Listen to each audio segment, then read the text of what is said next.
I'm Narelle Todd. And I'm Essie Susan Smith. We are the self-publishing author and marketing duo that has sold over 2 million books. But we didn't start out knowing how to sell books. Fast forward past many failed promotions and a lot of lessons learned, you will see how we went from self-publishing newbies to hitting the New York Times bestsellers list and making the USA Today bestsellers list 19 times and counting. We created the Get My Book Out There podcast to give you simple yet effective marketing strategies to increase readership and book sales, so you know what to do, when to do it, and how to do it, as well as some tips for staying mentally and physically well. Let's get started. And we have Pauline Baird-Jones with us today. Now, you're going to love this. I'll just show you real quick. Pauline has written this amazing guide to mayhem. Perilous Pauline's Quick Start Guide to Writing Made Up Mayhem. So welcome, Pauline, to our podcast. So excited you're here. Thank you. I'm glad to be here. So tell us about, just firstly, what you write. I've read you across a couple of genres, so I know you're all over. Tell us a little bit about that. I write romantic suspense comedy, science fiction romance. I've written a little bit of gothic and time travel, thrillers, and cozy mysteries. I think that's all. A few love stories. So just a few genres. And so I know one of the things in all your stories is mayhem, that's for sure. And you've written a book for authors on how to write mayhem. So what exactly is mayhem? Can you describe that to us so that we know what that is? Well, when I first was asked to talk about it, I thought there's always a ticking clock, and you really need a bad guy or a bad something. You need a really strong oppositional force that's not just the weather. It needs to be more than that. And then a hero and a heroine, or whatever that constitutes to be. And a bit of peril thrown in. Lots of peril, ticking clock. And That nice sound effect with the doo-doo music going out in the background, the one that sends that chill down your back and you're kind of like looking over your shoulder. I have my dog here creating mayhem, so sorry. Yeah, it's all right. But I guess that's what a good mayhem story is, isn't it? It's the unexpected or when you don't want it, like when you're doing a podcast. Yes. You've written across so many genres. Does mayhem change or do those four elements, that you spoke about? So peril, the ticking clock, the bad person, and then a good person. So those four things, do those elements change across genres, or is it really just the environment that changes based on the genre you're writing? For the most part, I think it's pretty consistent. When I was writing my time travel out of time, the opposition was World War II. So it wasn't, there were a few scenes where I narrow it down at the end where there's one, that person wasn't present through the whole book. It was, traveling through time, getting shot at, and then getting chased. But yeah, I think for most genres, you want to have at least those four elements. If you look at a lot of the disaster flicks on sci-fi, they always, even though they have the big, the sharks flying through the air, they also have the little crimes going on. That's true. They always have someone like an escaped serial killer, or because, it's not enough to have flying sharks. Yes. And something happens to the heroine? She had a leg, something happened, and she had to then, it was the medical help and trying to get medical help, delivering the baby, all those things. And those things are personal. And I think that's probably the other thing that I would say makes it is you need to have that personal conflict, the personal stakes, as well as the big. So is it personal stakes with just the person having some kind of experience, or is it more the personal experience that relates to the story, or can it be something outside of the story? Does it need to be tied into the... I try to tie it in. When you're creating your character, it always makes a nice segue if the challenge is something that challenges them personally, like the one thing they're trying to overcome. Or a vulnerability that they're having to face. Yeah, that's fear. Exactly. I think we were doing the Jaws thing before we were talking. One of the things that the sheriff had was he wasn't wild about being on the water, and yet he had to face his greatest fear from the water. But there was also that emotional connection that he ended up creating with the other two men that he was on the boat with. That's true.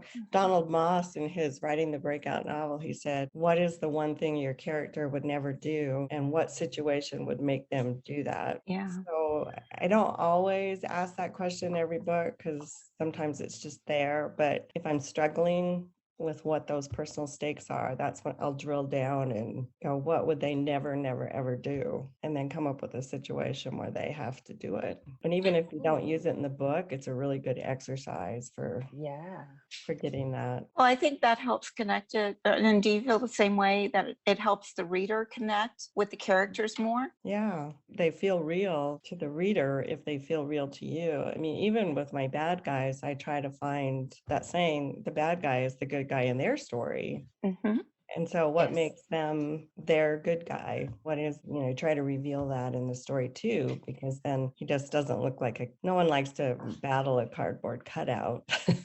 Yes, yeah. It's a character really then. When I was writing Last Enemy, my daughter was reading it and I hadn't finished it. She says, that's really good, Mom, but it's time to kill somebody. And it was true. I'd made this really creepy guy, but he hadn't killed anybody. Oh. It was like, okay.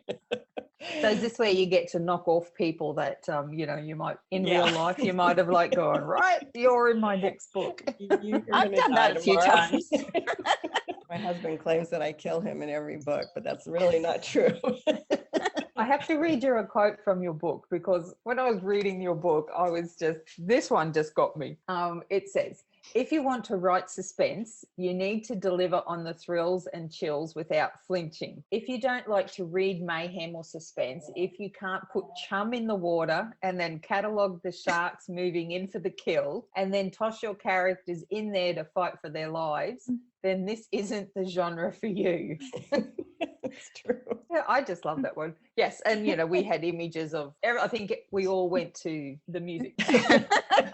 So, just how bloodthirsty then does a good suspense writer need to be? I think it depends on what your market is. In books, I'll write up past my comfort zone and then sometimes edit it back, but you don't actually need the blood to have the suspense. And I think but you need to have that ticking clock and you need to have the ending match what's happened. Like me, I had to kill somebody. I can't tell you how many books I've read where they build the suspense really good and then the ending just falls off a cliff into blah land. You're just like, seriously? There was all this and then, we just worked it out. It's like a buildup. So you're talking about building up that suspense, that expectation, and making sure that you don't leave, like you said, don't just get to the end and kill off your reader instead of your character. Yeah. Let the air go out of the balloon. And you need to always have a few standby characters, because if you just love your characters so much you can't kill somebody, or then you got to have some spares that you can pull in and try not to get too fond of them. Now, have you ever, what about killing off one of the good guys as part of the series? Do you recommend that? Well, how do you handle that? Because if you get someone like, I know with Games of Thrones, one of the things that people both loved and absolutely detested was that they would fall in love with the character and then they were dead. Yeah, and it's really hard. I mean, if you write a plot and it comes to that, you have to do it. I actually had a character I just really loved in one of my books. I had to kill him. And this was a funny book. It was really an interesting balancing act. It's do what did he die? And people die. But there's a kind of a twist. But yeah, I've had, when I was writing The Key, I asked my son to help me. He's my space battle consultant. And so I told him what armaments I had and gave him characters. And I had to laugh because I get an email from him, can I kill one of these people? And I'm like, oh, but I did, it needed people. There were some people who died that collateral damage for the story. Yeah. I mean, when you have a battle, there are deaths and people are wounded, people are injured, people die. Somewhat easier when it's the bad guy, but when it's one of the good characters, as a reader, when it's one of the good characters, there's been times where I've almost had a temper tantrum and just gone, no, you cannot do that. Yeah. No, it's just not right. And here you are just merrily killing people with mayhem. when you're writing mayhem, it's really keep your the 4 elements in there, but it may be the level of description which changes. So for some people, they might include, you know, a lot of the gore and, you know, the descriptions around that. But so long as they've kept the elements, would that be right? Yes, that's absolutely, because I have different levels of bloodthirstiness in my different series. My Lonesome Lawmen, they were my early works, and they get a little bit on the gory side and are, I would call them, more violent. When I wrote my Big Uneasy series, I was trying to find a middle place between my kind of loopy comedy and the dark stuff. So it was kind of my middle ground, trying to find that. There's the humor, but it's not quite so broad as like Do I Did He Die or The Spy Who Kissed Me. And then the last Lonesome Lawman, there's a body count. You went for it. Yeah, got rid of a lot of people and really fast. Well, that helps narrow down having to write any characters into future books. Yeah. No, I can't do a spinoff with him because he's dead. Oh, dead. So targeting the reader, I mean, like Nora Roberts, her In Death series, they're pretty violent and pretty graphically written. And, you know, she has her following. And then you have that, you know, the middle of the ground, kind of not quite cozies, just mystery, kind of sort of thrillers. Yeah. So it's just reader preference, really, and what you like to read. Cara Bristol's just joined us. Hi, how you going?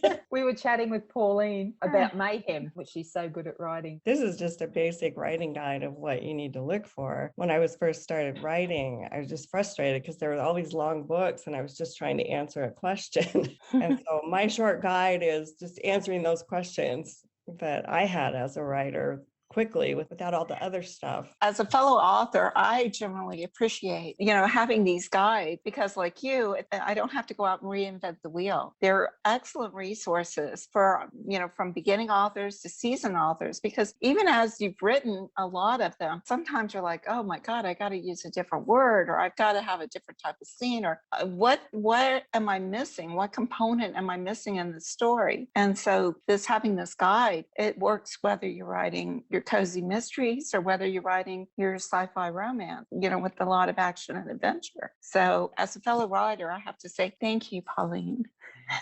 I needed that perilous touch to my mayhem. Well, and I can honestly say that I've used it for all of my books. You know, when I first started writing, you know, I had one book and I went from there, and I have over, I think 40 books now. You know, this is what I do. This is how I do it. Yeah. Okay. So before we go, we have to find out Perilous Pauline. There has to be a story there. Tell us about Perilous Pauline. Well, when I was younger, melodramas were a thing. And the Perils of Pauline were a thing. And I liked them because they were, even though the comedy, they were so broad, it just appealed to my sense of humor, you know, the girl in peril and the over-the-top comedy. So when I started looking for my brand, I was just like, oh, in fact, unconsciously, I named my first website The Perils of Pauline. And then I was like, oh, I wonder what my brand is. So we're talking like the old time, you know, the woman on the train tracks. That's the other thing I feel like I have is a sense of humor. Uh-huh. And books have a sense of humor in the peril. They're not quite as broad, but there's villains and peril and comedy and heroes and mayhem. Always mayhem. Always mayhem, most definitely. Always mayhem. Okay, so for all our, I was going to say mayhem writers, but mystery, suspense writers, the book you want to have a look at is Perilous Pauline, this one here. So quick start guide to writing made up mayhem. So where can readers find you, Pauline? Writers find you and readers. PaulineBJones.com. And if you go into my site, you can find my alternate reality site by clicking a little button in there. And so I have my mayhem divided now by genres a little bit. Okay, brilliant. Reality and alternate reality. Yeah. Thank you so much for chatting with us. It was great seeing you, Pauline. It was great seeing you guys. Bye, Care. And nice seeing you too. I will bug out. Take care. See ya. Thank you. Bye-bye. Hey, thanks for joining us today. You know we've got way more information we want to share with you to increase your book sales. So please come and join me at facebook.com. Get my book out there.